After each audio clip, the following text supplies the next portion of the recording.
El reino visigodo, que había dominado la mayor parte de la península ibérica durante 3 siglos, llegó al inicio del siglo VIII profundamente debilitado. Las tensiones internas entre facciones nobiliarias habían erosionado cualquier idea de continuidad institucional y la monarquía electiva visigoda se había convertido en un constante campo de batalla donde cada sucesión abría heridas nuevas. La muerte del rey Witiza, hacia 710, desencadenó una crisis sucesoria que enfrentó a los partidarios de Rodrigo, elegido por parte de la nobleza toledana, con los de Agila II, que se refugiaron en el Valle del Ebro y en la Septimania. Esta división dejó al reino sin un liderazgo único en un momento en que la amenaza exterior, procedente del norte de África, crecía silenciosamente al otro lado del estrecho. Mientras en la península se multiplicaban las rivalidades aristocráticas, en el Magreb se consolidaba el poder musulmán bajo los gobernadores omeyas de Ifriqiya, que utilizaban tropas bereberes recién islamizadas para expandir sus fronteras. El gobernador Musa ibn Nusayr había completado la conquista del norte de África pocos años antes y miraba hacia Al-Ándalus como una extensión natural del impulso expansivo del Islam. Las fuentes árabes posteriores mencionan contactos entre Musa y ciertos nobles visigodos descontentos con Rodrigo, quienes habrían ofrecido apoyo para debilitar al monarca a cambio de mantener sus privilegios. No es posible determinar el grado real de estas alianzas, pero la narrativa coincide en un punto. La fractura visigoda fue el primer factor que facilitó la incursión musulmana. El primer movimiento militar significativo lo llevó a cabo Tariq ibn Ziyad, un general bereber bajo las órdenes de Musa. En la primavera del 711 cruzó el estrecho con un contingente estimado entre 7 y 12.000 hombres, probablemente una fuerza ligera y muy móvil compuesta en su mayoría por bereberes. El desembarco se produjo cerca del peñón que más tarde llevaría su nombre, Jabal Tariq, Gibraltar. Desde allí avanzó hacia el norte, encontrando escasa resistencia organizada en los primeros días. Rodrigo, que se hallaba al norte combatiendo una revuelta vascona o inspeccionando sus dominios, debió reagrupar a toda prisa a sus fuerzas para hacer frente a la amenaza. Los ejércitos se encontraron en algún punto cercano al río Guadalete o al Barbate, en una localización exacta aún discutida. La batalla, librada en julio de 711, se convirtió rápidamente en el símbolo del derrumbe visigodo. Las crónicas posteriores relatan que ciertos nobles witizanos, resentidos con Rodrigo, abandonaron deliberadamente el campo o incluso cambiaron de bando en plena lucha, provocando el colapso de las líneas cristianas. Rodrigo desapareció en combate, su cadáver nunca fue identificado con certeza, lo que alimentó leyendas posteriores sobre su destino. Tras Guadalete, la conquista musulmana dejó de ser una simple incursión y se transformó en una campaña expansiva. Tariq, consciente del vacío de poder, avanzó hacia el corazón del reino sin encontrar una resistencia unificada. Tomó Écija y marchó hacia Toledo, donde la nobleza había huido, dejando la capital abierta a la entrada de las tropas musulmanas. Musa ibn Nusayr, sorprendido por la rapidez de los acontecimientos, cruzó también el estrecho en 712 con un ejército mayor y mejor equipado para regularizar la conquista y asegurar un dominio más estable. Juntos emprendieron una ofensiva coordinada que culminó en la toma de Mérida, Zaragoza, Tarragona y buena parte de la Tarraconense en apenas 2 años. En cada ciudad conquistada se establecieron pactos, capitulaciones o, en algunos casos, sometimientos más duros. El sistema musulmán de incorporación territorial ofrecía distintas fórmulas de integración, desde acuerdos que respetaban propiedades y libertad religiosa a cambio de tributos hasta ocupaciones militares directas. Esto aceleró la absorción del territorio visigodo, pues muchas comunidades locales preferían negociar antes que resistir. La aristocracia visigoda sobreviviente quedó dividida. Algunos huyeron hacia las montañas del norte, otros pactaron con los nuevos gobernantes para conservar parte de sus prebendas. En 714, apenas 3 años después del desembarco inicial, casi toda la península estaba bajo control musulmán. Las fuerzas de Musa y Tariq habían logrado una expansión que en Europa resultaba inconcebible en tan corto tiempo. Las pocas zonas que resistieron o permanecieron fuera del dominio musulmán fueron las regiones montañosas del norte, especialmente las Astur-cántabras, de difícil acceso y con estructuras de poder menos centralizadas. Allí, algunos nobles visigodos, guerreros locales y líderes tribales comenzarían a reorganizarse, dando origen a los primeros focos de resistencia cristiana. Cuando Musa y Tarik fueron llamados a Damasco para rendir cuentas ante el califa, la conquista ya era un hecho irreversible. La administración militar dejó paso a una estructura civil y Al-Ándalus emergió como una nueva provincia del Imperio Omeya.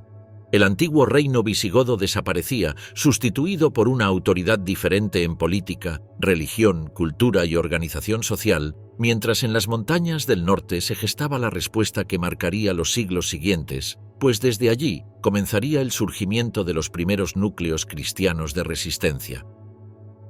El surgimiento de los primeros núcleos cristianos, siglo VIII. Cuando el viejo orden visigodo colapsó casi por completo tras la conquista musulmana, la resistencia cristiana no surgió como un proyecto político claro ni como una restauración consciente del reino perdido, sino como una reacción dispersa, local y fragmentada. La huida de nobles, clérigos y soldados hacia las montañas del norte no obedecía a un plan estratégico, sino a la simple necesidad de sobrevivir.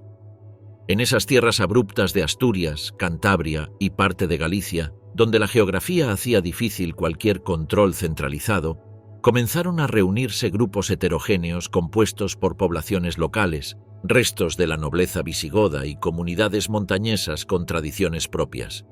Es en este contexto incierto donde aparece la figura de Pelayo, un personaje envuelto en capas de leyenda, pero considerado el símbolo fundacional de la resistencia cristiana. Las crónicas musulmanas apenas lo mencionan. Las cristianas lo describen como un noble visigodo al servicio de Rodrigo que tras la derrota se refugió en Asturias. Es probable que Pelayo fuera, más que un caudillo nacional, un líder local que logró unificar a varios clanes y grupos dispuestos a resistir la autoridad musulmana recién implantada en la región. Sea cual fuera su origen exacto, lo cierto es que su liderazgo coincidió con un momento de desorganización del nuevo dominio andalusí en el norte, lo que permitió el surgimiento de una zona autónoma. La expansión inicial musulmana había sido rápida, pero no absoluta. Los valíes enviados desde Córdoba establecieron guarniciones en ciudades importantes y pactaron con otras poblaciones, pero nunca lograron controlar de forma efectiva los valles estrechos, las aldeas dispersas y las montañas difíciles de atravesar. Esta falta de presencia sólida permitió que los líderes locales rearticularan estructuras de poder que en tiempos visigodos habían quedado bajo la sombra de Toledo. A ello se sumaba la presión fiscal y administrativa que acompañaba el nuevo dominio. Aunque muchas comunidades aceptaron pactos, otras evitaron someterse o lo hicieron solo nominalmente. La consolidación de Pelayo como figura de resistencia se manifestó en un episodio que marcaría la memoria histórica, la Batalla de Covadonga. Hacia 722, un pequeño contingente musulmán liderado por un gobernador local intentó sofocar la creciente rebeldía en la región. Las fuerzas de Pelayo, conocedoras del terreno y refugiadas en la cueva de Covadonga, lograron rechazar a las tropas enviadas desde Gijón. Aunque las crónicas posteriores magnificarían la dimensión del enfrentamiento, es probable que se tratara de una escaramuza reducida pero simbólicamente decisiva. Por primera vez, una fuerza cristiana había resistido y repelido un ataque musulmán. Covadonga no alteró el equilibrio militar de la península, pero sí estableció un precedente psicológico y político. A partir de ese momento, el pequeño grupo liderado por Pelayo comenzó a estructurarse como una entidad autónoma. El nuevo reino, que adoptaría el nombre de Asturias, extendió poco a poco su control sobre áreas circundantes, integrando territorios que habían quedado fuera del alcance directo de la administración de Al-Ándalus. La capital se estableció inicialmente en Cangas de Onís y, posteriormente, en Pravia y Oviedo, reflejando su progresiva consolidación. Tras la muerte de Pelayo, su hijo Fabila y luego Alfonso, primero reforzaron las bases del nuevo reino. Alfonso, casado con Ermesinda, hija de Pelayo, utilizó las alianzas familiares para fortalecer la legitimidad dinástica. Fue él quien emprendió las primeras expediciones hacia Galicia y la Meseta, no tanto para recuperar territorios de forma permanente, sino para realizar incursiones de desgaste y repoblar zonas despobladas por el avance musulmán o abandonadas tras la conquista inicial. Esta política de presión constante permitió ampliar la franja controlada por Asturias sin enfrentar directamente a las grandes guarniciones andalusíes. La resistencia cristiana del siglo VIII no fue un bloque unificado. Mientras Asturias consolidaba su núcleo, otras regiones como el País Vasco, los Pirineos occidentales y áreas de Navarra mantenían estructuras independientes, algunas cooperando con los musulmanes, otras resistiendo según conveniencias locales.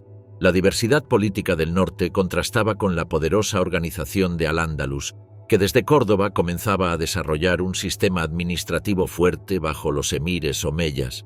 La Iglesia desempeñó un papel fundamental durante esta fase inicial. Los obispos que habían huido del sur llevaron consigo reliquias, manuscritos y estructuras eclesiásticas que sirvieron como elementos de cohesión cultural. La restauración de la diócesis en el norte no solo reforzó la identidad cristiana, sino que legitimó la autoridad de los nuevos reyes asturianos, presentándolos como continuadores espirituales del legado visigodo. La reconstrucción del poder cristiano en el norte se aceleró hacia finales del siglo VIII con Alfonso II, quien trasladó la capital a Oviedo y la convirtió en un centro político, religioso y cultural.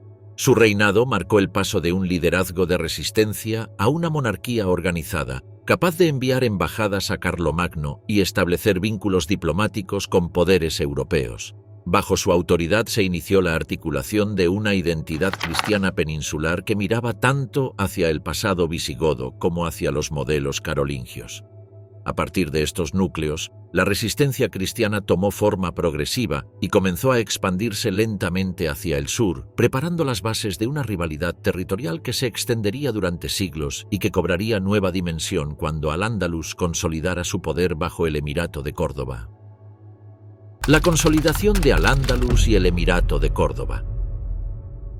Tras la fulgurante conquista del territorio visigodo, Al-Ándalus se integró oficialmente al mundo islámico como una provincia dependiente del califato omeya de Damasco. Pero lo que había comenzado como una expansión militar se transformó en pocos años en un conjunto político propio, con dinámicas internas complejas y una rápida adaptación a la realidad peninsular. Entre 714 y 750, los valíes enviados desde el norte de África gobernaron desde Córdoba, administrando un territorio extenso en el que convivían musulmanes árabes, bereberes recién islamizados, cristianos y judíos, sometidos mediante pactos, además de comunidades rurales que apenas habían tenido contacto con los nuevos gobernantes. El proceso de consolidación no estuvo exento de tensiones. Los contingentes árabes y bereberes, aunque unidos en la conquista, pronto entraron en conflicto por privilegios, reparto de tierras y acceso al poder. Los árabes, minoritarios pero políticamente dominantes, reclamaron los mejores territorios para sus linajes, mientras que muchos bereberes fueron enviados a regiones montañosas o menos fértiles, lo que generó resentimientos que se harían visibles en varias revueltas. Además, la distancia con Damasco dificultaba la supervisión directa, otorgando a los valíes un margen considerable para maniobrar según sus intereses. El año 750 marcó un punto de inflexión. La dinastía omeya cayó en Oriente tras la revolución abasí, y casi todos sus miembros fueron asesinados. Solo uno logró escapar: Abd al-Rahman ibn Muawiyah, un joven príncipe que cruzó Egipto, el Magreb y finalmente llegó a Al-Ándalus en 755. Allí encontró un escenario convulso, con facciones árabes y bereberes enfrentadas y una autoridad provincial incapaz de mantener el orden. Abd al-Rahman aprovechó este vacío de poder y, con el apoyo de clientes omeyas y descontentos locales, tomó Córdoba en 756, proclamándose emir independiente. No rompió formalmente con el califato abasí, pero en la práctica estableció un estado autónomo bajo la legitimidad de su linaje. El Emirato de Córdoba se consolidó rápidamente como la fuerza política más estable de la península. Desde la capital, Abd al-Rahman primero reorganizó el sistema fiscal, favoreció la llegada de nuevas olas de árabes y sirios y creó un ejército profesional que respondía directamente a su autoridad. Estas medidas limitaron el poder de las tribus y reequilibraron el territorio bajo el control estatal. Las revueltas internas, comunes durante las primeras décadas, fueron sofocadas con una mezcla de diplomacia y represión, lo que permitió que el emir sentara las bases de un gobierno centralizado. La administración del emirato se caracterizó por una notable eficiencia. Córdoba, con su puente sobre el Guadalquivir, sus murallas y su creciente población, se convirtió en un centro político y económico. La agricultura experimentó avances significativos gracias a la introducción de técnicas de irrigación, nuevos cultivos como los cítricos, el arroz, la caña de azúcar o el algodón, y la mejora de sistemas hidráulicos heredados de la época romana y visigoda. El comercio floreció debido a las conexiones con el Mediterráneo islámico, atrayendo artesanos, comerciantes y estudiosos. Las ciudades andalusíes se llenaron de mercados, talleres y alhóndigas que dinamizaron una economía en expansión. La convivencia entre las comunidades religiosas fue otra característica definitoria de este periodo. Cristianos y judíos, bajo el estatus de dhimíes, podían mantener su fe, sus tribunales y parte de sus propiedades a cambio de tributos específicos.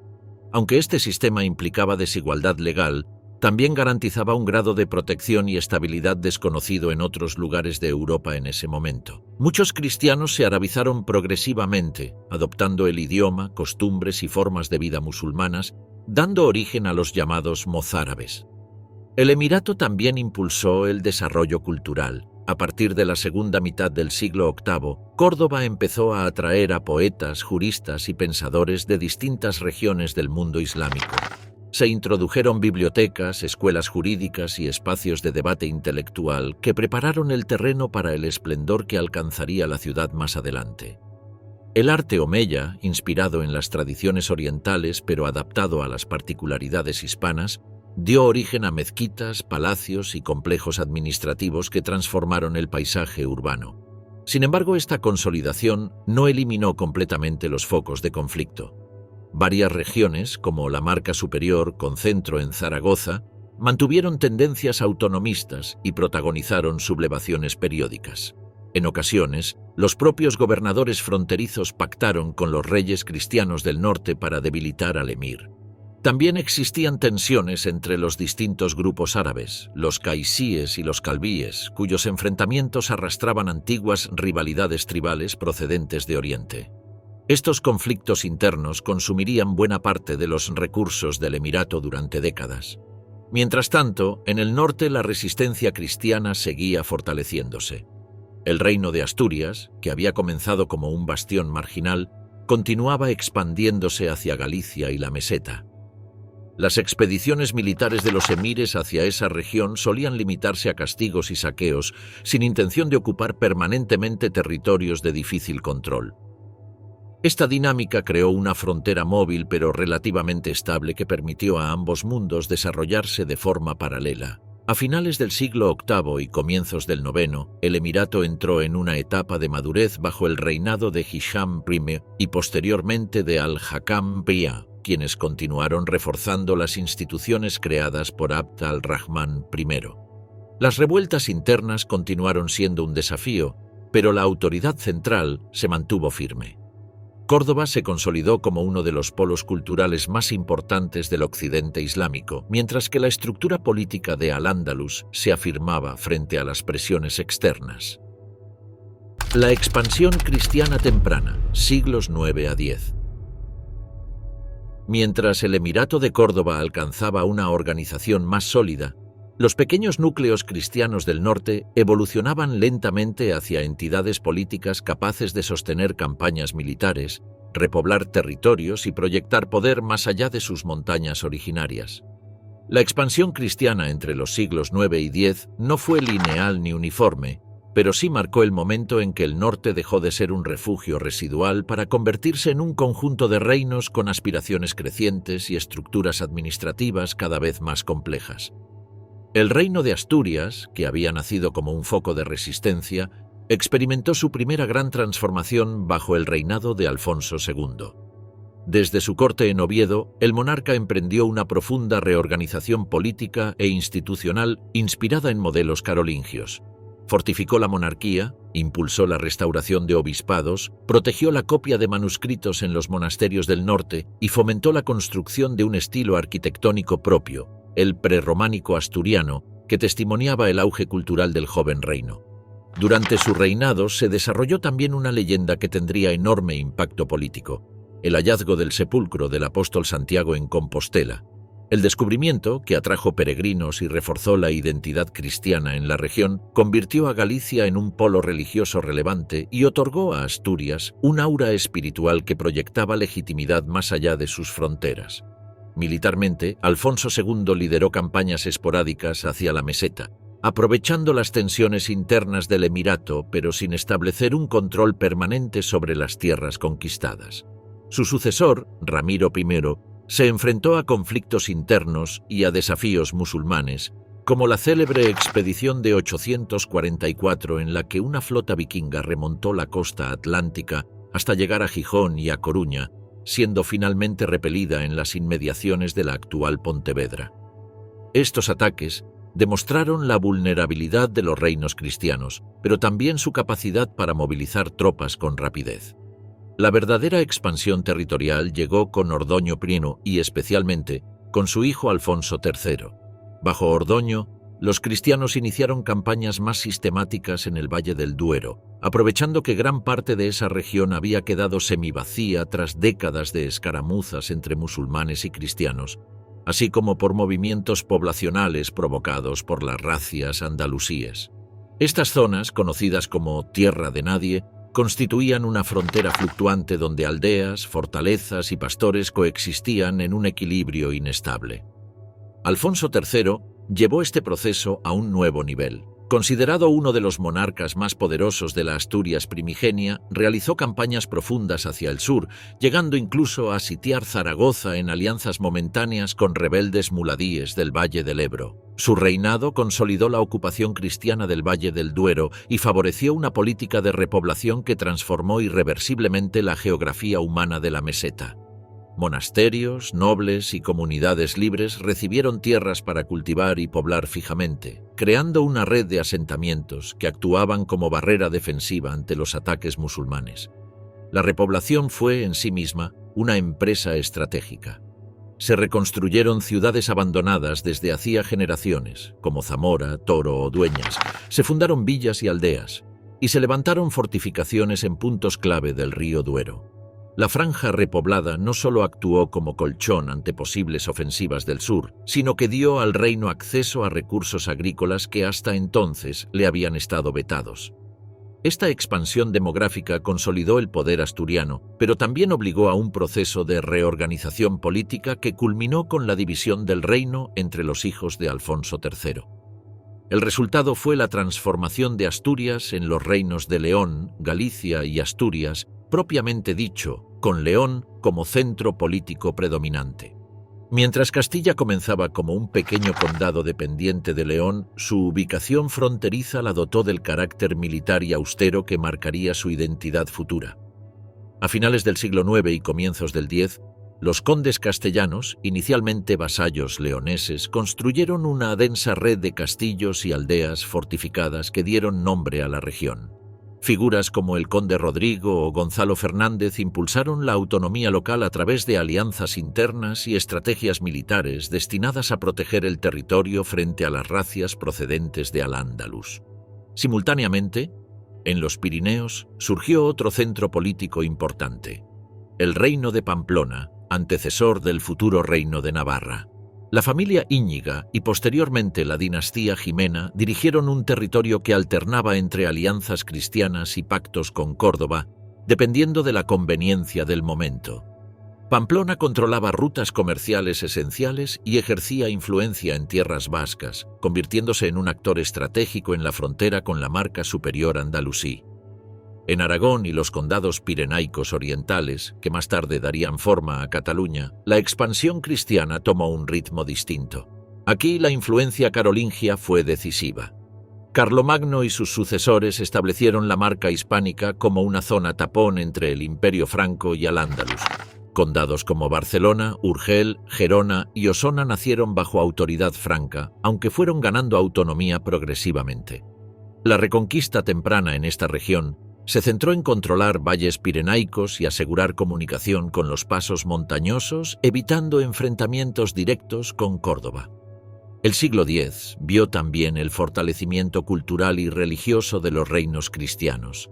Monasterios como San Millán de la Cogolla o Ripoll se convirtieron en centros de producción literaria y de transmisión de conocimientos clásicos.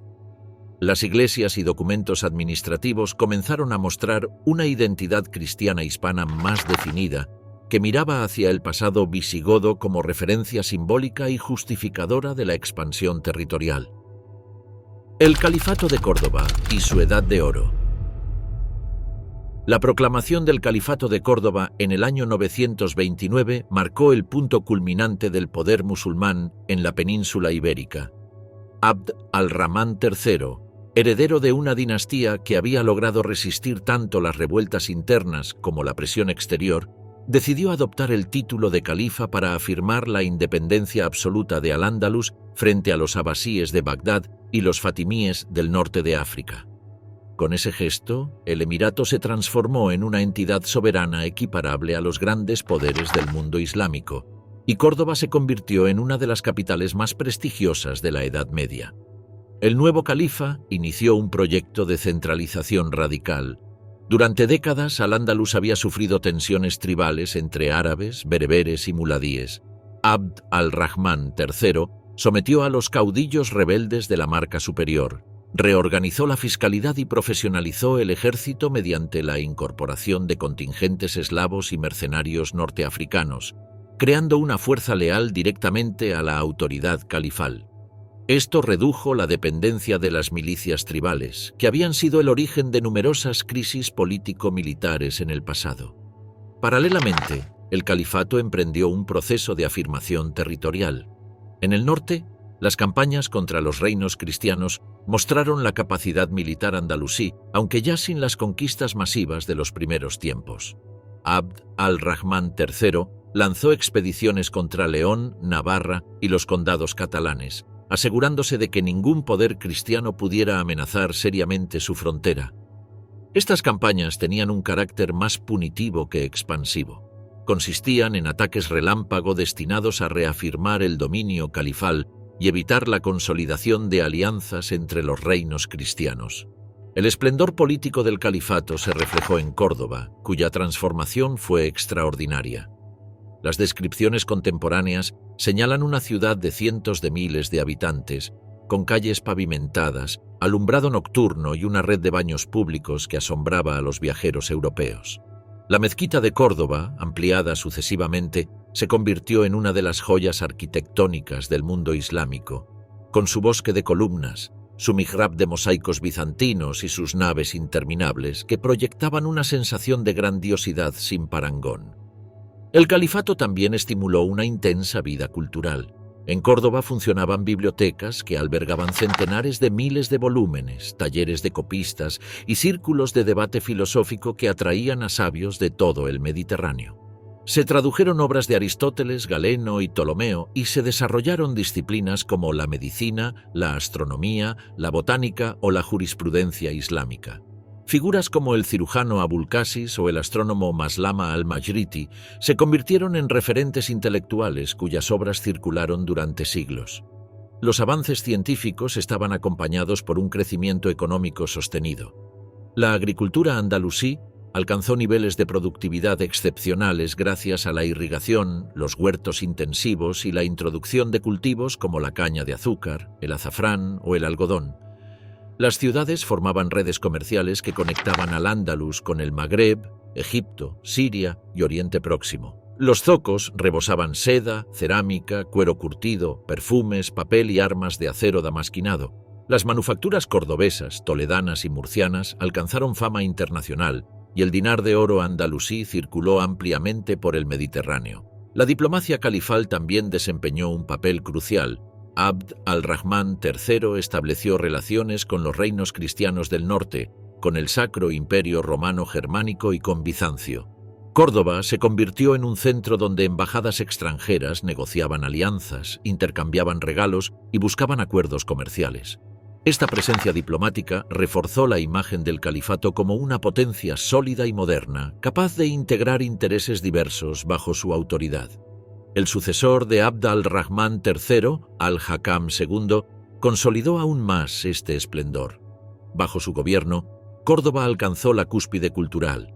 Amplió la biblioteca real hasta reunir más de 400.000 manuscritos. Fomentó la filosofía y protegió a los eruditos. Aunque su reinado fue menos beligerante que el de su padre, supo mantener la supremacía militar en las fronteras y la estabilidad interna. Sin embargo, la muerte de al-Hakam abrió una nueva etapa marcada por la figura de Almanzor, el Hayyib que gobernó en nombre del joven Hisham II. Almanzor reorganizó el ejército, fortaleció a la caballería bereber y lanzó decenas de campañas militares contra los reinos cristianos, alcanzando Barcelona, León, Pamplona y Santiago de Compostela. Sus victorias mantuvieron el prestigio del califato, pero también intensificaron las tensiones internas. Dependía del apoyo bereber, marginó a la aristocracia árabe tradicional y empobreció regiones enteras sometidas a tributos y saqueos. Tras su muerte en 1002, el equilibrio político que había sostenido el califato durante más de un siglo comenzó a resquebrajarse. Rivalidades entre facciones, ambiciones locales y la presión de grupos militares llevaron al estallido de una guerra civil que fracturó al-Ándalus. La autoridad califal se debilitó hasta el punto de que en 1031 se abolió oficialmente el califato de Córdoba. La península quedaba nuevamente fragmentada, esta vez en una constelación de reinos independientes, las taifas. La caída del califato y el surgimiento de los reinos de taifas. Cuando el siglo X llegó a su fin, el califato de Córdoba, que había sido la potencia más formidable de la península, empezaba a mostrar grietas profundas, aunque su esplendor material y cultural pareciera sugerir lo contrario. Tras la muerte de Almanzor en 1002 y la incapacidad de sus sucesores para mantener el rígido sistema militar que él había impuesto, el equilibrio interno se desmoronó con rapidez. El poder omeya, que durante décadas había mantenido cohesionadas a las distintas facciones árabes, bereberes, eslavos y muladíes, se fue diluyendo en una maraña de rivalidades que desembocaron en una guerra civil abierta, la fitna de Al-Ándalus. La fitna, desarrollada entre 1009 y 1031, fue una lucha constante por el control del califato. En pocos años se sucedieron califas efímeros, golpes palaciegos, asesinatos políticos y pactos temporales que se quebraban con la misma facilidad con que se formaban. El prestigio del linaje omeya, tradicionalmente unificador, dejó de ser suficiente para garantizar lealtades, pues los grupos militares que Almanzor había elevado, especialmente bereberes y eslavos, comenzaron a reclamar cuotas de poder antes reservadas a los árabes cordobeses. El propio pueblo de Córdoba llegó a sublevarse en varias ocasiones, agotado por una guerra que devastaba la capital y paralizaba su vida económica. La descomposición del califato no afectó por igual a todas las regiones. Las marcas fronterizas, tradicionalmente más autónomas, aprovecharon la ausencia de autoridad central para actuar por cuenta propia. Los gobernadores locales dejaron de enviar tributos a Córdoba y comenzaron a organizar ejércitos propios, pactar alianzas regionales e incluso emitir moneda independiente. Lo que al principio parecía una fragmentación temporal se convirtió, hacia 1031, en un nuevo sistema político cuando el califato fue abolido oficialmente por una asamblea cordobesa incapaz de restaurar la unidad. De las ruinas del poder omeya surgieron entre 20 y 30 entidades políticas independientes, conocidas como reinos de taifas. Su nombre, derivado del árabe taifa, que significa facción o grupo, refleja su origen: pequeñas dinastías locales que tomaron el control de ciudades y regiones formadas por familias árabes, bereberes, muladíes e incluso eslavos. Entre las taifas más importantes destacaron Sevilla bajo los abadíes, Zaragoza bajo los Banu Hud, Toledo bajo los Banu Dil Nun, Almería con los eslavos amiríes, Valencia, Málaga, Badajoz y Granada. Cada taifa se articuló en torno a una ciudad principal, desde la cual se gobernaba un territorio reducido pero económicamente activo. Estas cortes buscaban legitimar su autoridad mediante el mecenazgo cultural, la construcción de palacios y la atracción de poetas, filósofos, astrónomos y juristas. Fue un período brillante en lo artístico. Las taifas competían por prestigio, patrocinaban a los mejores intelectuales y ornamentaban sus capitales con arquitecturas fastuosas. Pero este brillo cultural contrastaba con una profunda debilidad militar. La fragmentación política redujo drásticamente la capacidad defensiva de Al-Ándalus. Las taifas, incapaces de sostener grandes ejércitos permanentes, recurrían con frecuencia a mercenarios y establecían alianzas fugaces que se disolvían en cuanto cambiaban las circunstancias. Las rivalidades internas eran constantes. Sevilla aspiraba a dominar el valle del Guadalquivir, Zaragoza miraba hacia la frontera del Ebro, Toledo intentaba controlar la meseta y Granada, protegida por su geografía montañosa, buscaba permanecer independiente. Esta agresiva competencia desgastaba recursos y dificultaba cualquier defensa coordinada frente al avance cristiano. Los reinos cristianos supieron ver la oportunidad histórica. La debilidad musulmana coincidió con una etapa de consolidación interna en León, Castilla, Navarra y Aragón. A falta de unidad entre las taifas, los monarcas cristianos comenzaron a presionar militarmente y, sobre todo económicamente, estableciendo un sistema de tributos conocidos como parias. A cambio de protección, las taifas pagaban sumas astronómicas en oro, corriendo el riesgo de arruinarse mientras enriquecían a sus adversarios. Castilla y León, especialmente bajo Fernando I y Alfonso VI, aprovecharon este flujo de riqueza para financiar ejércitos profesionales y emprender ofensivas más ambiciosas. En el ámbito social, los habitantes de Al-Ándalus vivieron la fragmentación con una mezcla de incertidumbre y adaptación. Las ciudades siguieron floreciendo, pues muchas taifas mantuvieron activos los circuitos comerciales con el norte de África y el Mediterráneo. Sin embargo, la presión fiscal aumentó para sostener los pagos de parias y la compra de mercenarios. También se intensificaron las conversiones religiosas oportunistas y las alianzas heterodoxas, pues cada taifa buscaba sobrevivir mediante cualquier recurso disponible. Córdoba, el antiguo corazón del poder omeya, sufrió especialmente la caída del califato. Saqueada repetidamente durante la fitna, perdió población, prestigio y su papel central en la política peninsular. Su declive abrió espacio para que Sevilla, Zaragoza y Toledo se convirtieran en actores principales del mundo andalusí. Hacia mediados del siglo XI, la debilidad acumulada de las taifas se hizo evidente. Aunque algunas lograron consolidarse temporalmente, como la Sevilla de Al-Mutadid y Al-Mutamid, ninguna poseía la fuerza suficiente para frenar el avance cristiano. El equilibrio de poder en la península había cambiado de forma irreversible, y la vulnerabilidad musulmana pronto alcanzaría un punto crítico cuando Alfonso VI tomara el mayor golpe simbólico de toda la época, la conquista de Toledo en 1085, acto que provocaría la reacción de un nuevo poder procedente del norte de África. La llegada de los almorávides. A mediados del siglo XI, la fragmentación política de Al-Ándalus en numerosos reinos de taifas había alterado por completo el equilibrio de poder en la península. Cada taifa competía por prestigio, territorio y supervivencia frente a sus vecinos, pero también frente a las crecientes presiones de Castilla, León y Aragón. Incapaces de sostener ejércitos comparables a los que organizaban los reinos cristianos, los soberanos taifas comenzaron a pagar parias, tributos cuantiosos que, aunque compraban paz temporal, aceleraban su debilitamiento. Las conquistas de Fernando I y, sobre todo, de Alfonso VI demostraban que el mundo cristiano había entrado en una fase de ofensiva agresiva y que los reinos musulmanes corrían el riesgo de desaparecer uno a uno. La toma de Toledo en 1085 confirmó el peor de los presagios.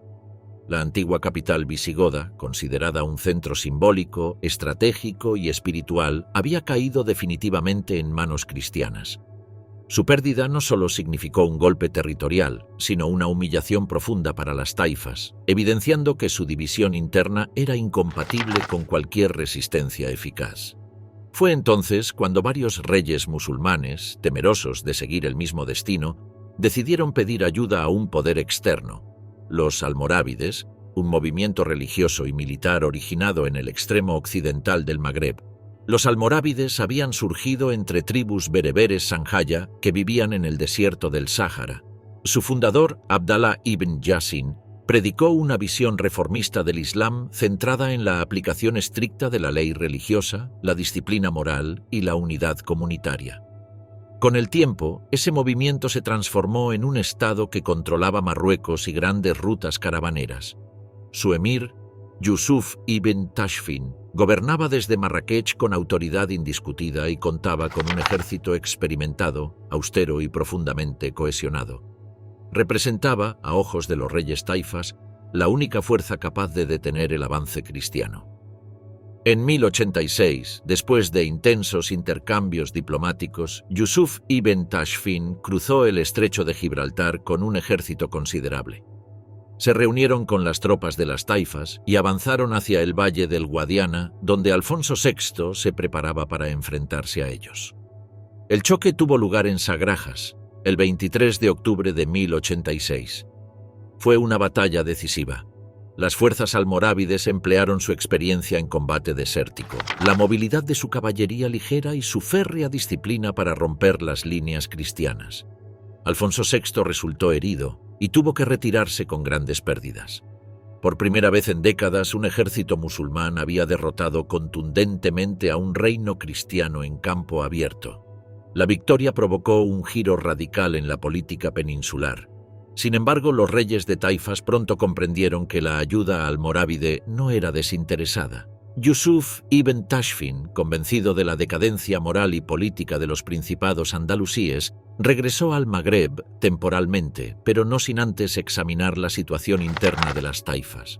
Observó derroches en lujos, intrigas cortesanas, rivalidades constantes y una administración débil. Incluso los ulemas andalusíes respaldaron la idea de que el emir almorávide debía asumir el control directo para garantizar la unidad del Islam en la península. En 1090, Yusuf volvió a cruzar el estrecho, esta vez no como aliado, sino como conquistador. Una a una, las taifas fueron absorbidas mediante presión militar o política. Sevilla, Granada, Badajoz, Málaga y Almería cayeron bajo su dominio. Las cortes refinadas de poetas, músicos y juristas fueron reemplazadas por una administración más sobria y rígida, enfocada en la austeridad y en la ortodoxia religiosa. El poder pasó a manos de gobernadores enviados desde Marrakech y el esplendor cultural taifa se apagó de manera abrupta. A pesar de su estricta visión religiosa, los almorávides lograron restaurar temporalmente la fuerza militar de Al-Ándalus. Reorganizaron las defensas, prohibieron el pago de parias a los reinos cristianos y lanzaron campañas para frenar el avance castellano y aragonés. Alfonso VI, debilitado tras Sagrajas y afectado por la pérdida de aliados musulmanes, tuvo que replegar sus aspiraciones. Durante algunos años, la frontera se estabilizó bajo control norteafricano, pero el dominio almorávide no resolvió todas las tensiones. Su rigidez doctrinal chocaba con las tradiciones más flexibles del Islam andalusí, creando descontento entre las élites locales. Además, la enorme distancia entre Marrakech y Córdoba dificultaba una gobernanza ágil. Las revueltas se multiplicaron en varias ciudades y algunos nobles musulmanes comenzaron a ver a los almorávides como una nueva fuerza extranjera que limitaba su autonomía. Mientras intentaban mantener el control peninsular, los almorávides comenzaron a enfrentar nuevas amenazas en el propio Magreb. Un movimiento aún más estricto y radical, los almohades, surgió en el Atlas proclamando una reforma religiosa más profunda y acusando a los almorávides de haber perdido el camino original del Islam. Su expansión rápida y su creciente poder militar anunciaban un nuevo ciclo de confrontación que tendría consecuencias directas en la península. Castellanos y aragoneses en expansión, siglos XI al XII. La toma de Toledo en 1085 marcó un punto de inflexión que alteró de manera irreversible el equilibrio de poder en la península.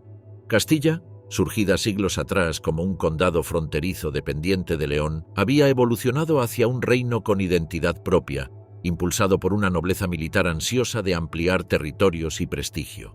El rey Alfonso VI, heredero de León y Castilla, aprovechó la debilidad política de las taifas para lanzar una ofensiva calculada. Pactos económicos, exigencias de parias, alianzas diplomáticas y un avance militar sostenido que culminó en la entrada pacífica en Toledo, tras la capitulación negociada con su rey taifa, Al-Qadir.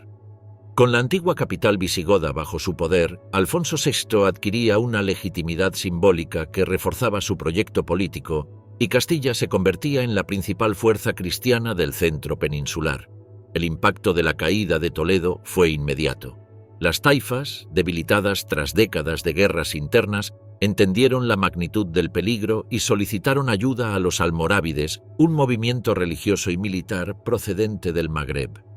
Su llegada en 1086 frenó temporalmente el avance cristiano, pero antes de ese choque decisivo, Castilla había consolidado posiciones en el sistema central y en la cuenca del Tajo. La repoblación de Ávila, Segovia y Salamanca reforzó la línea defensiva y abrió rutas para nuevas incursiones hacia el sur. Aragón, por su parte, seguía un camino de expansión diferente pero complementario. Situado en la franja pirenaica, su crecimiento había sido más lento debido a la geografía abrupta y a las complejas relaciones con Navarra y con los poderes andalusíes del Valle del Ebro. Sin embargo, a partir del reinado de Sancho Ramírez y especialmente con Alfonso I, el Batallador, Aragón inició una ofensiva sostenida hacia el sur que lo llevaría a conquistar plazas clave como Huesca en 1096 y Zaragoza en 1118. Esta última, una de las ciudades más prósperas y estratégicas de Al-Ándalus, se convirtió en sede de un nuevo centro político aragonés, conectando el reino con la rica cuenca del Ebro. El avance aragonés se caracterizó por la participación activa de caballeros procedentes de diversos puntos de Europa, atraídos por la dimensión religiosa de las campañas. A diferencia del norte castellano, donde la frontera era más difusa, Aragón enfrentaba ciudades amuralladas y territorios densamente poblados, lo que exigía operaciones militares más complejas. La incorporación de Zaragoza dio paso a la expansión hacia Tudela, Tarazona, Calatayud y Daroca, consolidando un espacio continuo y permitiendo un crecimiento económico acelerado fundamentado en el comercio y en una agricultura irrigada que continuaba aprovechando las infraestructuras andalusíes.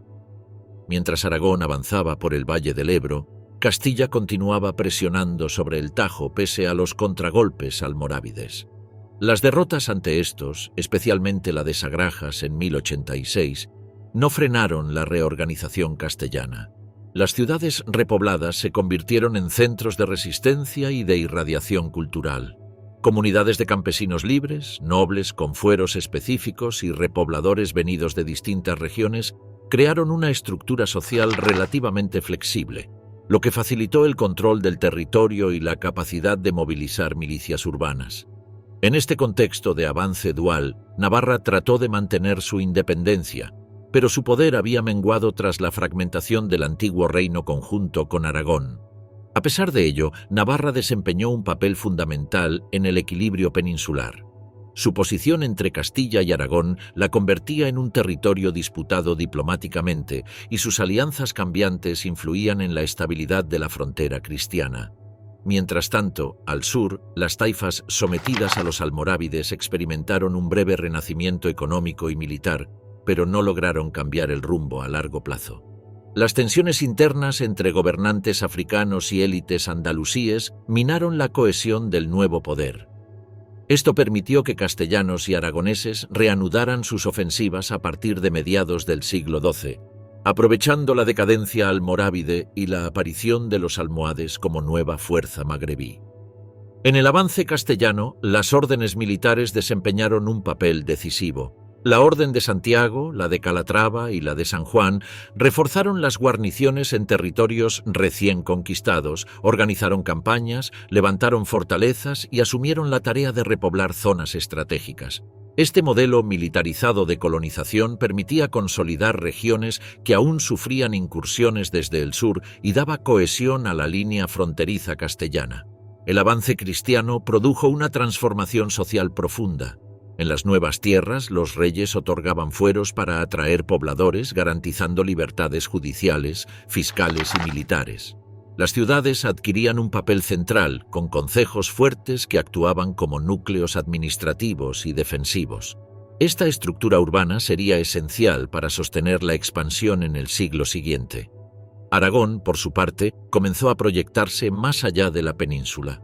Con la consolidación del Valle del Ebro y la pacificación interna, sus reyes empezaron a mirar hacia los territorios mediterráneos, en particular hacia Cataluña, y más tarde hacia el comercio marítimo, inaugurando una nueva dimensión de la reconquista, la proyección estratégica hacia el mar.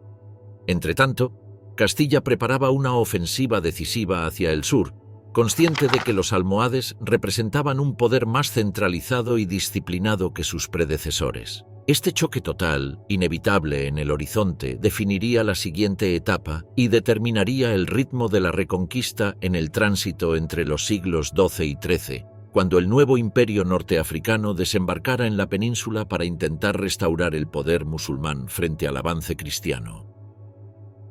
El dominio almohade y el choque total. A mediados del siglo XII, la península ibérica entró en un nuevo ciclo de tensión militar, política y religiosa marcado por la llegada de los almohades, un movimiento reformista surgido en las montañas del Atlas que pretendía restaurar la pureza doctrinal del Islam. Su aparición no fue un fenómeno repentino. Respondía al deterioro progresivo del poder almorávide, cuya rigidez inicial había derivado en tensiones internas, corrupción administrativa y desgastes militares constantes frente a los reinos cristianos, cada vez más organizados y mejor armados. Las derrotas almorávides, sumadas a levantamientos locales en Al-Ándalus y en el Magreb, abrieron el camino para que los almohades, liderados por Ibn Tumart y luego por Abd al-Mumin, tomaran el control del imperio norteafricano y proyectaran su poder hacia la península. La avanzada almohade llegó a Al-Ándalus con un mensaje político y religioso contundente: restaurar la autoridad, eliminar prácticas consideradas desviaciones doctrinales y frenar el avance cristiano. Abd al-Mumin inició una campaña entre 1146 y 1157 que culminó con la ocupación sistemática de los antiguos dominios almorávides. Ciudades estratégicas como Sevilla, Córdoba, Granada y Almería fueron incorporadas a una estructura administrativa rigurosa que buscaba centralizar el poder y asegurar una disciplina militar constante. La presencia almohade en la península redibujó el mapa político y devolvió al Islam peninsular una capacidad ofensiva que no tenía desde la época de los almorávides tempranos. El nuevo imperio se organizó a través de gobernadores directamente enviados desde el Magreb, tropas leales al califa y una aristocracia militar estrictamente vigilada.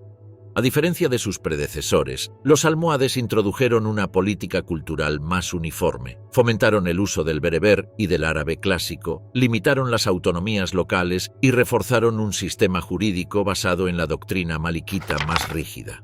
Esto generó tensiones con sectores de la sociedad andalusí acostumbrados a prácticas más flexibles, pero al mismo tiempo fortaleció la cohesión interna frente a la amenaza cristiana.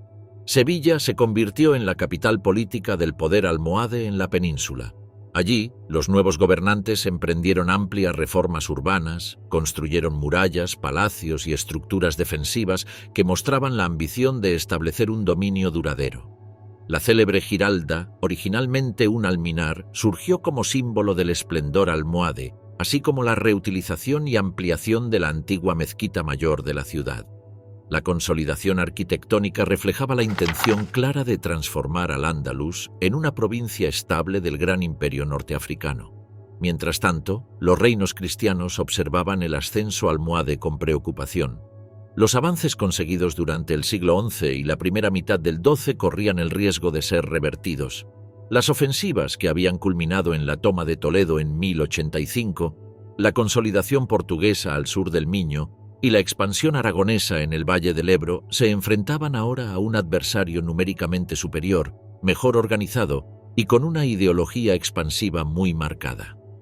Durante las primeras décadas del dominio almohade, los encuentros entre ambos bloques se multiplicaron. Bajo el califa Abu Yaqub Yusuf, las tropas musulmanas lanzaron campañas de castigo contra territorios cristianos, asediaron ciudades fronterizas y obligaron a los reyes peninsulares a reforzar alianzas defensivas. En 1179, el Tratado de Cazola entre Castilla y Aragón intentó definir zonas de expansión para evitar conflictos internos y concentrar esfuerzos contra los almohades, lo que muestra el temor común hacia el poder magrebí. Uno de los episodios más significativos de este periodo fue el asedio de Santarém y la ofensiva almohade contra Portugal. Afonso I y luego su hijo Sancho I se vieron obligados a resistir embates continuos en el Valle del Tajo, donde ciudades como Lisboa, Évora y Alcácer do Sal se convirtieron en puntos recurrentes de disputa. La frontera portuguesa, aún joven y vulnerable, sufrió ataques que pusieron en duda su propia supervivencia como reino emergente. Castilla también experimentó momentos críticos. La batalla de Alarcos, en 1195, marcó uno de los mayores reveses cristianos desde la caída de Toledo. Alfonso VIII se enfrentó a las fuerzas almohades en un intento de frenar su avance en La Mancha, pero el ejército castellano fue derrotado de manera contundente. La caída de posiciones estratégicas como Calatrava, así como el repliegue de fuerzas hacia Toledo, creó una sensación de vulnerabilidad que amenazó con desmoronar los avances de la Reconquista en toda su extensión. La victoria almohade en Alarcos tuvo un impacto psicológico enorme. El califa Abu Yusuf Yaqub al-Mansur se presentó como restaurador del poder islámico en Al-Ándalus, enviando mensajes triunfales a las principales cortes del Islam. Durante un tiempo, la frontera retrocedió hacia el norte y varias fortalezas que habían pasado a manos cristianas volvieron a quedar bajo control musulmán. Pero la presión interna dentro del imperio almohade comenzaba a mostrar grietas, rebeliones en el Magreb, tensiones entre linajes y dificultades logísticas para sostener campañas prolongadas al otro lado del estrecho. Al mismo tiempo, los reinos cristianos comenzaron a reorganizar su respuesta. Alfonso VIII de Castilla emprendió una intensa labor diplomática para lograr una alianza con Navarra, Aragón y Portugal y buscó apoyo papal. Inocencio III concedió la bula de cruzada en 1212, otorgando carácter religioso a la lucha contra los almohades. Este respaldo impulsó un movimiento militar sin precedentes en la península. Nobles, órdenes militares, milicias urbanas y contingentes europeos se unieron bajo un objetivo común. El choque definitivo se acercaba y toda la península parecía conteniendo el aliento ante la inminencia de una batalla que decidiría el equilibrio de poderes durante generaciones. El avance cristiano convergió hacia Sierra Morena, mientras las fuerzas almohades, encabezadas por el califa al-Nasir, reunían un ejército masivo en los llanos de Jaén. Las estrategias militares, los pactos temporales y las rivalidades entre reinos se diluían ante el peso histórico del enfrentamiento que se gestaba. El destino de Al-Ándalus y la trayectoria futura de la Reconquista estaban a punto de definirse en un único día de combate, cuando las huestes cristianas avanzaron hacia el paso de Despeñaperros, con la mirada puesta en las vastas campiñas que se extendían hacia el sur, allí donde tendría lugar la batalla decisiva de las Navas de Tolosa. Las grandes batallas decisivas. Las Navas de Tolosa, 1212. Durante más de un siglo, la presencia almohade había reconfigurado el equilibrio de poder en la península ibérica. Tras la caída de los almorávides, los reinos de taifas habían vuelto a surgir y las conquistas cristianas se habían acelerado, especialmente bajo Alfonso VII, Alfonso VIII y Sancho VI de Navarra. Pero la llegada del imperio almohade a mediados del siglo XII frenó esa expansión. Un poder centralizado, disciplinado y profundamente reformista, con capital en Marrakech, unificó de nuevo a buena parte del Islam occidental. Bajo su autoridad, Al-Ándalus recuperó cohesión, incrementó sus fuerzas militares y estabilizó sus territorios con una política religiosa estricta y una administración eficiente. La batalla de Alarcos, en 1195, había demostrado el alcance de este resurgimiento. El ejército de Alfonso VIII de Castilla fue derrotado de manera aplastante por las tropas del califa Yaqub al-Mansur, que consolidó así la dominación almohade en la península. Castilla quedó debilitada, sus fronteras retrocedieron y la amenaza musulmana alcanzó un nivel que no se veía desde el siglo XI. Sin embargo, esta victoria no derivó en una reconquista total por parte de los almohades. Por el contrario, el desgaste continuado del imperio en África, las tensiones con sus propias élites andalusíes y la presión económica generada por la guerra prolongada prepararon el terreno para un estallido decisivo. A comienzos del siglo XIII, el califa Muhammad al-Nasir asumió la jefatura del imperio y se propuso culminar la labor de su predecesor, derrotar definitivamente a Castilla y restablecer un control absoluto sobre las fronteras del Valle del Tajo. Al-Nasir reunió un enorme ejército en Marrakech y cruzó a la península en 1211. Su fuerza combinaba tropas bereberes, árabes, andalusíes y contingentes reclutados en distintas regiones del imperio. lo que le confería un volumen superior al de cualquier ejército cristiano individual. Frente a esta amenaza, Alfonso VIII comprendió que no podía repetir el error de Alarcos. Envió emisarios a todos los reinos cristianos, pidiendo una respuesta común y apelando a la idea de cruzada. El Papa Inocencio III concedió indulgencias a quienes participaran en la campaña y llamó a los príncipes europeos a apoyar la defensa de la cristiandad peninsular. Aunque algunos nobles franceses se sumaron a la expedición, buena parte regresó antes de la batalla por enfrentamientos internos o por la dureza del camino. Aún así, Castilla logró formar una coalición sólida con Aragón y Navarra. Pedro II de Aragón y Sancho VII de Navarra aceptaron luchar junto a Alfonso VIII, conscientes de que el avance almohade podía amenazar a todos por igual. La campaña comenzó en la primavera de 1212, cuando las fuerzas cristianas se reunieron en Toledo y avanzaron hacia el sur. Superar las montañas de Sierra Morena, donde los almohades controlaban los pasos más accesibles, requería ingenio y negociación. Según varias crónicas, un pastor local guió al ejército cristiano por senderos secundarios que les permitieron rodear a las tropas avanzadas musulmanas y descender hacia la cuenca del Guadalquivir sin enfrentarse a posiciones fortificadas. Este movimiento sorprendió a Al-Nasir, que reorganizó rápidamente su ejército en torno a la meseta cercana a la aldea de las Navas de Tolosa. El 16 de julio de 1212, los dos ejércitos se enfrentaron en una de las batallas más decisivas de la historia peninsular. Las fuerzas cristianas, compuestas por mesnadas castellanas, aragonesas, navarras y contingentes menores de cruzados europeos, avanzaron en tres grandes cuerpos. Alfonso VIII ocupaba el centro. Pedro II comandaba la vanguardia catalano-aragonesa en uno de los flancos, mientras que Sancho VII posicionaba a sus tropas navarras en el otro. El ejército almohade, mucho más numeroso y organizado en líneas sucesivas, se hallaba protegido por una guardia negra de soldados africanos encadenados entre sí para evitar rupturas de formación. La batalla se abrió con un choque violento entre las avanzadillas cristianas y las tropas ligeras musulmanas.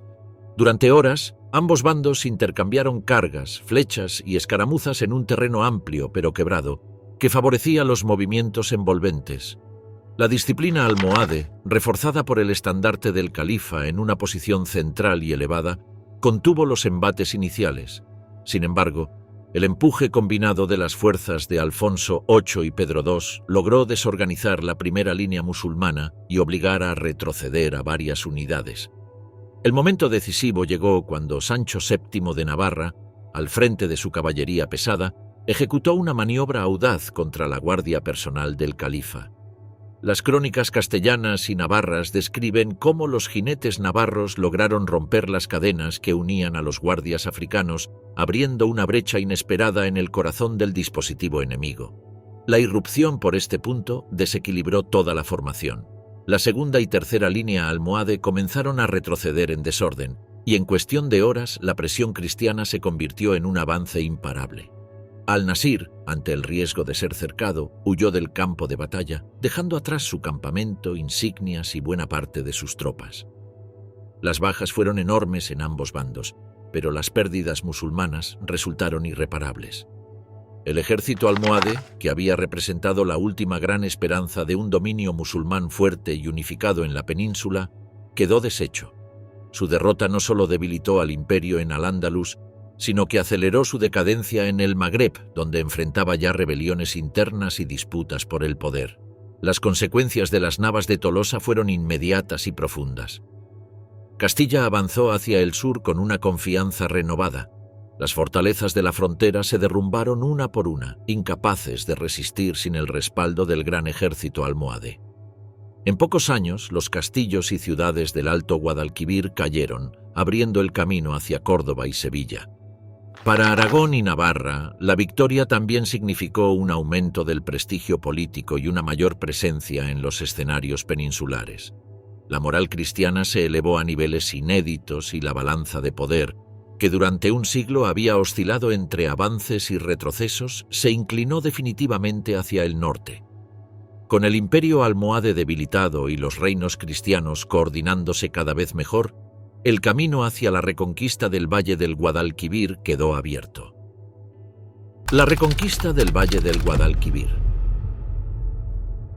Cuando la victoria cristiana en las Navas de Tolosa en 1212 despejó el camino para una ofensiva sistemática hacia el sur, el Valle del Guadalquivir se convirtió en el objetivo estratégico más importante para Castilla. El control de esta región significaba dominar la columna vertebral económica de Al-Ándalus, sus principales rutas comerciales y las ciudades que habían sido centros de poder musulmán durante siglos. La presión militar cristiana aumentó casi de inmediato tras la retirada almohade, que dejó a los gobernadores andalusíes debilitados y aislados, sin la fuerza norteafricana que antes les había permitido sostener la frontera. Fernando III, que heredó Castilla en 1217 y León en 1230, fue la figura clave en esta ofensiva. Con la unificación dinástica bajo su autoridad, Castilla y León adquirieron una capacidad militar sin precedentes, capaz de coordinar campañas prolongadas sin las antiguas rivalidades internas. El monarca reorganizó las tropas, reforzó las milicias concejiles, atrajo a las órdenes militares de Santiago, Calatrava y Alcántara, y articuló alianzas con nobles que hasta entonces actuaban de forma autónoma. Su objetivo era claro: aprovechar el colapso almohade y avanzar de manera progresiva, asegurando territorio mediante repoblaciones rápidas y pactos bien calculados. La primera gran conquista fue Córdoba, icono del pasado califal. La ciudad, sumida en luchas internas entre facciones andalusíes, se encontraba debilitada a pesar de su imponente muralla. En 1236, un grupo de cristianos locales simpatizantes con Castilla facilitó la entrada de tropas por una torre cercana al Alcázar. Fernando III acudió de inmediato para consolidar la toma y, tras semanas de combates dentro y fuera de la ciudad, el estandarte castellano ondeó finalmente sobre la que había sido una de las capitales más brillantes del Islam occidental. La mezquita mayor se transformó en catedral, y la ciudad quedó bajo un estricto control militar mientras se organizaban las primeras repoblaciones. La caída de Córdoba tuvo un impacto profundo en el equilibrio peninsular. Demostró que el poder musulmán estaba demasiado fragmentado para resistir asedios prolongados y que las alianzas locales, tanto entre cristianos como entre musulmanes enfrentados entre sí, podían acelerar la conquista. Tras asegurar la ciudad, Fernando III se centró en consolidar el control sobre su entorno. Castro del Río, Lucena, Priego y Baena cayeron en pocos años, creando un cinturón defensivo alrededor de la antigua capital califal. El avance castellano prosiguió hacia el este y el oeste. En Jaén, la resistencia musulmana fue más tenaz. El reino taifa local, consciente de la importancia estratégica de la ciudad, reforzó sus murallas y buscó apoyo externo, pero no logró frenar el asedio cristiano. Tras meses de bloqueo y desgaste, Jaén capituló en 1246 mediante un pacto que permitió a parte de su población permanecer a cambio de tributos y lealtad a Castilla. Este acuerdo resultó crucial. El Tratado de Jaén convirtió al reino nazarí de Granada en vasallo de Castilla, obligándolo a pagar parias y a participar indirectamente en la consolidación cristiana del valle. Granada sobreviviría 2 siglos más gracias a este compromiso, pero su capacidad de influir en la política peninsular quedó severamente limitada. Con Córdoba y Jaén aseguradas, la atención castellana se desplazó hacia el corazón del Guadalquivir, Sevilla. La ciudad era la joya restante del Islam andalusí occidental, un centro portuario esencial conectado con el Atlántico y con una población numerosa y diversa. Conquistarla significaba completar el control del valle desde su nacimiento hasta su desembocadura. El asedio, iniciado en 1247, fue uno de los más complejos de toda la Reconquista. Fernando III ordenó bloquear el río mediante una flota construida en Cantabria, aprovechando la experiencia naval del norte. Las naves castellanas consiguieron romper la famosa cadena que cruzaba el Guadalquivir para impedir el acceso enemigo, y una vez logrado el dominio del río, la ciudad quedó aislada de suministros. Dentro de Sevilla, las tensiones entre las facciones musulmanas aumentaron. Algunos grupos defendían la resistencia a ultranza, mientras que otros veían inevitable la capitulación. La hambruna se extendió durante el otoño de 1248 y finalmente, tras meses de asedio, la ciudad se rindió. Fernando III entró en ella a finales de ese año, acompañado por nobles, caballeros de las órdenes militares y destacamentos urbanos que celebraron la mayor conquista castellana desde Toledo. La mezquita mayor fue consagrada y transformada gradualmente en templo cristiano, y se inició un vasto programa de repoblación con colonos procedentes del norte, así como con nobles y caballeros que recibieron repartimientos de tierras. La caída de Sevilla transformó definitivamente el equilibrio del sur peninsular. La región del Guadalquivir quedó bajo control cristiano casi en su totalidad, y Castilla se convirtió en la potencia dominante del centro y oeste peninsular. La articulación del territorio recién conquistado requirió esfuerzos administrativos enormes. Se fundaron concejos, se otorgaron fueros, se delimitaron alfoces y se promovieron rutas comerciales con el interior meseteño. El valle, con su fértil agricultura irrigada, pasó a alimentar a una población castellana en pleno crecimiento. Tras Sevilla, el siguiente objetivo estratégico fue Jerez, que cayó en 1264 tras la revuelta mudéjar que involucró a varias ciudades andalusíes. Fernando III ya había muerto en 1252, pero su hijo Alfonso X continuó el proceso de consolidación, asegurando Cádiz, Lebrija, Arcos y otras localidades que completaron el control castellano del valle y su salida al mar. Las revueltas mudéjares fueron sofocadas con dureza, lo que marcó el inicio de una política más estricta hacia las comunidades musulmanas sometidas, obligando a muchas a emigrar a Granada. El valle del Guadalquivir, otrora corazón del esplendor andalusí, se transformó en uno de los pilares de la Castilla medieval, un territorio recién integrado que ofrecía recursos, población y riqueza agrícola suficientes para sostener las ambiciones del reino. Desde allí, la frontera con el último bastión musulmán, el reino nazarí de Granada, se estabilizó durante más de 2 siglos, una frontera viva y dinámica en la que se alternaban treguas, tributos, incursiones y campañas mayores. La expansión de Aragón en el Mediterráneo. Mientras Castilla avanzaba hacia el sur, presionando el valle del Guadalquivir y consolidando el corazón de la futura monarquía hispánica, la corona de Aragón tomó un rumbo diferente, orientado no solo hacia la expansión territorial peninsular, sino hacia la construcción de un poder marítimo y comercial que transformó su identidad política entre los siglos XII y XIV. A diferencia de Castilla, cuyo impulso reconquistador tenía un claro eje norte-sur, Aragón combinó la presión sobre las fronteras musulmanas con una estrategia que miraba al Mediterráneo como el espacio natural para proyectar su influencia. El origen de esta expansión se remonta a la unión dinástica entre el Reino de Aragón y el Condado de Barcelona en 1137, a través del matrimonio pactado entre Petronila de Aragón y Ramón Berenguer IV.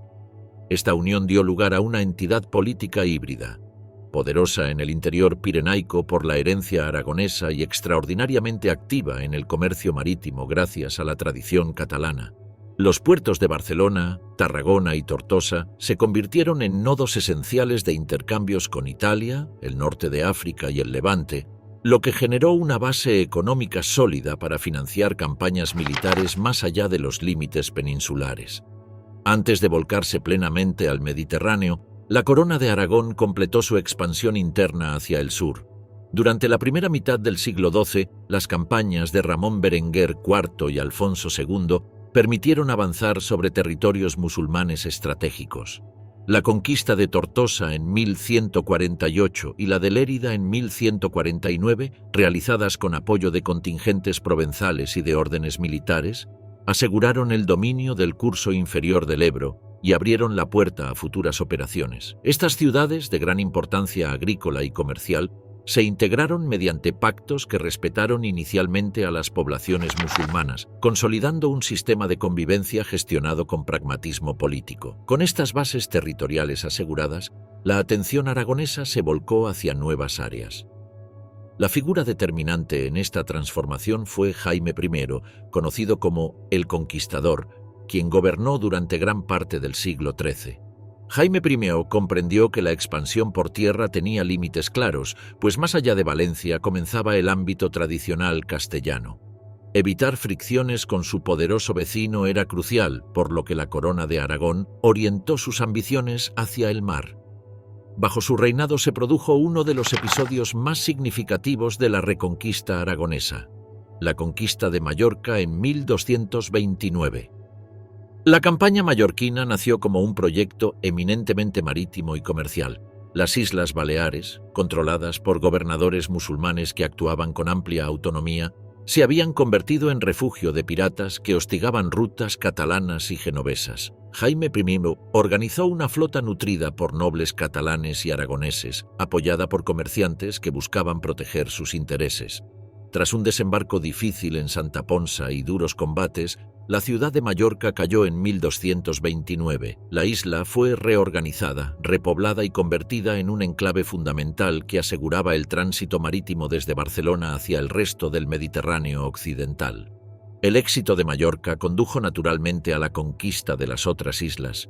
Ibiza fue tomada en 1235 por fuerzas combinadas catalano-aragonesas, y su incorporación permitió cerrar definitivamente el arco marítimo dominante en el oeste mediterráneo. Estas conquistas transformaron el carácter de la corona. Ya no era solo un reino pirenaico con intereses peninsulares, sino una potencia naval con puertos, colonias y rutas propias.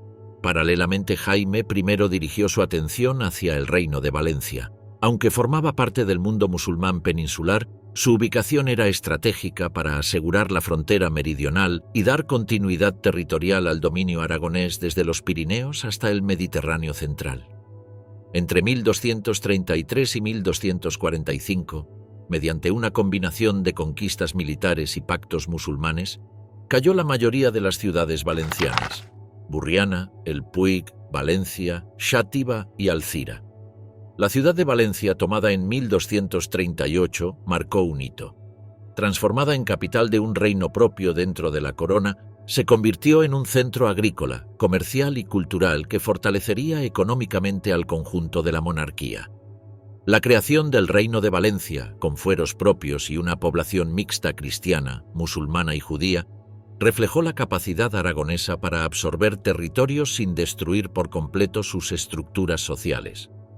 Este modelo difería del castellano, más homogéneo en términos culturales y jurídicos. Aragón cultivó una identidad plural que facilitó su adaptación a contextos mediterráneos diversos. El éxito territorial en la península impulsó nuevas ambiciones en el extranjero. Durante el siglo XIII y XIV, la expansión aragonesa alcanzó su fase más representativa. Sicilia, víctima de conflictos internos entre angevinos y sicilianos, se convirtió en el escenario clave. En 1282, la sublevación conocida como las Vísperas Sicilianas abrió la puerta para que Pedro III de Aragón accediera al trono siciliano, apoyado por la nobleza local. Esta anexión transformó a la corona en un actor decisivo en la política italiana. Posteriores intervenciones permitirían incorporar Cerdeña en 1323 y Nápoles en 1442, integrando en la red aragonesa territorios complejos pero estratégicamente valiosos. Este imperio mediterráneo permitía a la corona de Aragón controlar rutas comerciales que unían Oriente y Occidente.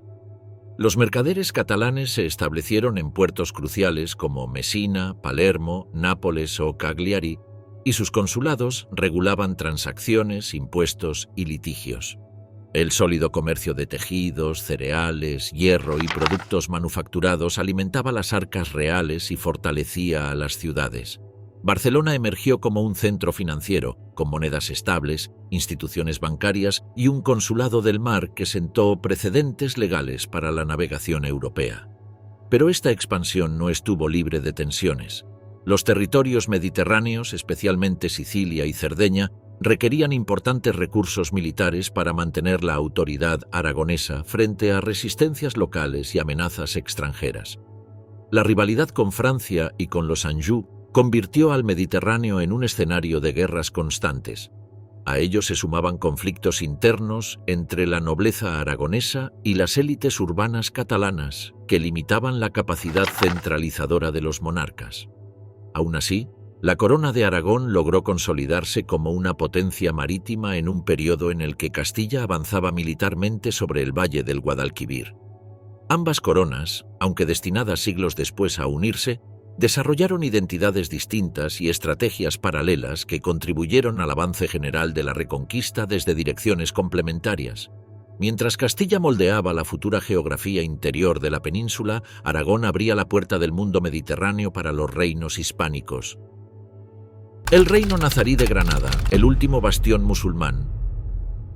El Reino Nazarí de Granada surgió en medio de un paisaje político profundamente transformado. Tras la derrota almohade en las Navas de Tolosa y el avance acelerado de Castilla y Aragón durante el siglo XIII, los antiguos territorios andalusíes fueron cayendo uno tras otro. Córdoba en 1236, Valencia en 1238, Jaén en 1246, Sevilla en 1248. Cada ciudad que cambiaba de manos dejaba más aislada a la población musulmana. Fue en este contexto, cuando la supervivencia parecía imposible, que emergió un nuevo poder político decidido a resistir. El reino nazarí, fundado por Muhammad ibn Nasr, conocido como Al-Ahmar. Al-Ahmar, procedente de Arjona, supo maniobrar en un momento de colapso. Frente al avance implacable de Fernando III, entendió que la supervivencia política no dependía de confrontar a Castilla directamente, sino de pactar con ella. Así, tras una serie de conflictos breves y negociaciones, aceptó convertirse en vasallo del rey castellano en 1246, comprometiéndose a pagar tributos y a aportar tropas auxiliares cuando fuera necesario. Este acuerdo, que para otros gobernantes hubiera significado sometimiento, para Al-Ahmar representó la posibilidad de construir un refugio seguro para cientos de miles de musulmanes desplazados por la caída de las grandes ciudades de Al-Ándalus. La nueva capital no fue una ciudad antigua, sino un enclave transformado a partir de una colina sobre el valle del Darro y del Genil, la Alhambra. Aunque existían fortificaciones anteriores, fue bajo los nazaríes que el conjunto adquirió la forma que hoy se reconoce. Palacios, jardines, murallas, torres y salones se levantaron a lo largo de 2 siglos como expresión de un poder que sabía que su fuerza militar era limitada, pero cuya capacidad simbólica, diplomática y cultural podía ser enorme. La Alhambra se convirtió en una ciudad palatina autosuficiente, símbolo de autoridad y refugio del linaje nazarí frente a amenazas internas y externas. Granada, como reino, era una estructura políticamente frágil pero económicamente próspera. Sus montañas protegían la capital, mientras que el fértil valle del Genil impulsaba cultivos de regadío muy valiosos, moreras para la seda, cereales, frutas, hortalizas y caña de azúcar. La producción textil granadina alcanzó fama internacional y alimentó un comercio activo con Italia, Francia y el Magreb. En las zonas costeras de Málaga y Almería se desarrollaron puertos bien conectados con rutas mediterráneas que permitían importar armas, caballos, esclavos, productos de lujo y bienes manufacturados. La riqueza generada por estos intercambios ayudaba a financiar tanto los tributos a Castilla como la sofisticada corte nazarí. El reino, sin embargo, no vivía en equilibrio estable. Era un territorio sometido a presiones constantes. Castilla esperaba puntualmente el pago del tributo y no toleraba retrasos. Los meriníes del norte de África, a veces aliados y otras veces rivales, intervenían militarmente en la península cuando la situación interna de Granada se volvía crítica. Y dentro del reino, los propios nazaríes enfrentaban un laberinto de conspiraciones, sublevaciones y luchas por el trono. La dinastía se vio marcada por intrigas palaciegas, asesinatos, derrocamientos y mediaciones continuas con los castellanos, que solían actuar como árbitros interesados en estos conflictos. Uno de los episodios más significativos del siglo XIV fue la Batalla del Salado en 1340. Los meriníes, con apoyo granadino, intentaron frenar el avance cristiano con una ofensiva ambiciosa, pero la coalición castellano-portuguesa los derrotó de manera decisiva. A partir de entonces, Granada quedó prácticamente sola frente a Castilla, sin posibilidad real de obtener ayuda militar significativa del Magreb. Este aislamiento estratégico agravó las tensiones internas y obligó a los nazaríes a mantener una diplomacia extremadamente cuidadosa para sobrevivir. A pesar de los conflictos, el reino vivió una etapa cultural brillante. Poetas, juristas, científicos, artesanos y arquitectos mantuvieron un alto nivel intelectual. La corte nazarí cultivó la literatura en árabe clásico, Compuso crónicas y creó una estética refinada que encuentra su máxima expresión en los palacios de Comares y de los Leones. Allí, inscripciones poéticas exaltaban la grandeza del soberano. Los jardines se convirtieron en metáforas del paraíso y el agua, que era escasa en otras regiones, fluía por canales y fuentes como símbolo de armonía. El siglo XV trajo consigo un incremento extremo de la inestabilidad política. Granada se convirtió en escenario de una guerra civil continua entre distintas facciones nazaríes. Uno de los periodos más críticos fue el conflicto entre Muley Hacén y su hermano Muhammad al-Sagal, con la figura de Boabdil, hijo de Hacén, atrapado entre ambos. Las ciudades se dividieron, las alianzas con Castilla se multiplicaron y los enfrentamientos internos debilitaron profundamente al reino. Fernando II de Aragón e Isabel I de Castilla aprovecharon esta fractura para intervenir con mayor decisión, conscientes de que la guerra interna abría un camino directo hacia la victoria. Boabdil, capturado por los castellanos en 1483 tras la batalla de Lucena, fue liberado a cambio de convertirse en vasallo y aliado de los reyes católicos. Este pacto aceleró la fragmentación nazarí. Mientras Boabdil buscaba apoyos para recuperar su posición, al-Zagal intentaba mantener el control de las zonas orientales del reino, especialmente Almería y Guadix. La división debilitó la capacidad militar de Granada en un momento en que la ofensiva cristiana se intensificaba. Las ciudades fronterizas cayeron una tras otra. Málaga, tras un asedio brutal en 1487, fue sometida sin concesiones. Baza cayó en 1489 después de un asedio prolongado que obligó a al-Zagal a rendirse. La economía, aunque robusta en tiempos de estabilidad, no podía sostener una guerra prolongada y el pago continuo de tributos. Las rutas comerciales se vieron interrumpidas, la producción agrícola disminuyó por la devastación militar y la población comenzó a sufrir el desgaste de décadas de tensiones internas. En este contexto, Boabdil, reinstalado como emir en Granada pero con autoridad limitada, se convirtió en un gobernante dependiente, presionado por sus propios súbditos y por los reyes católicos, quienes avanzaban inexorablemente hacia el corazón del reino. El derrumbe final era solo cuestión de tiempo. A fines de 1491, Granada quedaba prácticamente aislada, rodeada por fuerzas castellanas que controlaban todos los accesos. Los caminos hacia el Mediterráneo estaban cortados, los suministros escaseaban y la población civil soportaba las consecuencias del asedio. Las negociaciones entre Boabdil y los reyes católicos avanzaron durante semanas hasta culminar en las capitulaciones de Granada, que fijaron los términos de la rendición con garantías para la población musulmana. La guerra final y la caída de Granada, 1492. A finales del siglo XV, el reino nazarí de Granada, último vestigio político musulmán en la península ibérica, vivía una tensión acumulada que llevaba décadas gestándose.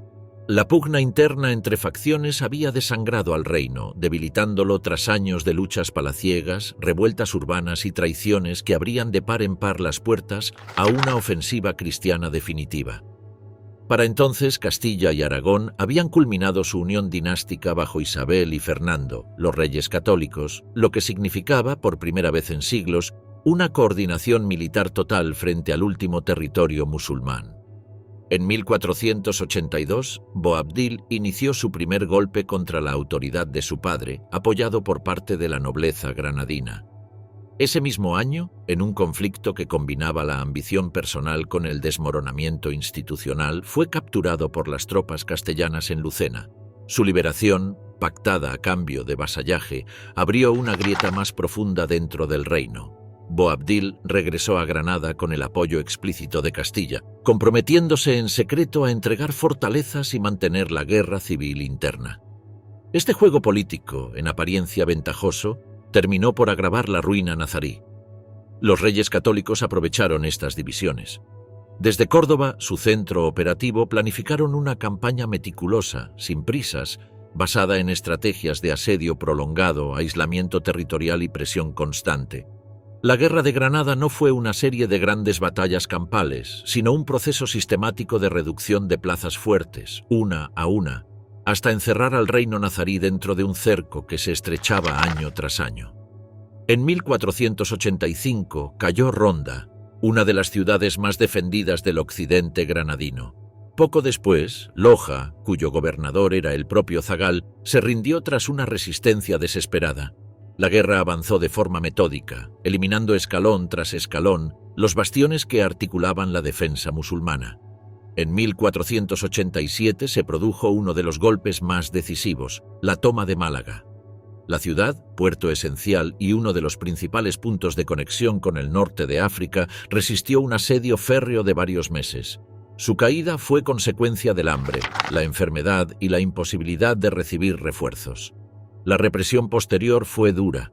Buena parte de su población fue esclavizada, enviando un mensaje inequívoco al resto del reino nazarí. Con Málaga perdida, Granada quedaba sin salida al mar y sin posibilidades reales de apoyo exterior. El avance castellano continuó con la ocupación de Baza, Guadix y Almería, ciudades que el zagal defendió con recursos menguantes y apoyos cada vez más inestables. Su derrota terminó por fragmentar definitivamente el liderazgo musulmán. Boabdil, consciente del escenario, trató de negociar y maniobrar para preservar lo poco que quedaba de su autoridad, mientras una parte de la población granadina comenzaba a contemplar la capitulación como salida inevitable. La capital, que durante 2 siglos había brillado como centro cultural, comercial y político, se encontraba aislada, exhausta y rodeada por un ejército cristiano que contaba con artillería, contingentes bien entrenados y apoyo logístico a gran escala. En 1491, los reyes católicos instalaron un campamento permanente en Santa Fe, una ciudad creada de la nada frente a las murallas granadinas. Desde allí dirigieron el asedio final, consciente mezcla de presión militar y negociación política. Granada resistió con dignidad, pero sus recursos estaban agotados. Boabdil, comprendiendo que prolongar la guerra significaba la destrucción total de la ciudad y el sufrimiento extremo de su población, inició contactos directos con los monarcas castellanos. Las condiciones de rendición fueron negociadas durante semanas, dando lugar a las capitulaciones de Granada, un conjunto de acuerdos que garantizaban el respeto a la religión, propiedades y costumbres de los musulmanes que permanecieran en la ciudad. El 2 de enero de 1492, Boabdil entregó las llaves de la Alhambra. La ceremonia, sobria pero cargada de simbolismo, marcó el cierre oficial de la Reconquista, un proceso iniciado 7 siglos antes en las montañas asturianas. Los reyes católicos entraron en Granada entre estandartes, cánticos y solemnes procesiones, mientras Boabdil abandonaba la ciudad acompañado de los suyos, detenido en la colina conocida desde entonces como el Suspiro del Moro. Con la caída de Granada, la península ibérica quedó bajo control cristiano y comenzaba una nueva etapa de reorganización territorial, religiosa y social en la que las promesas hechas a los musulmanes serían pronto puestas a prueba.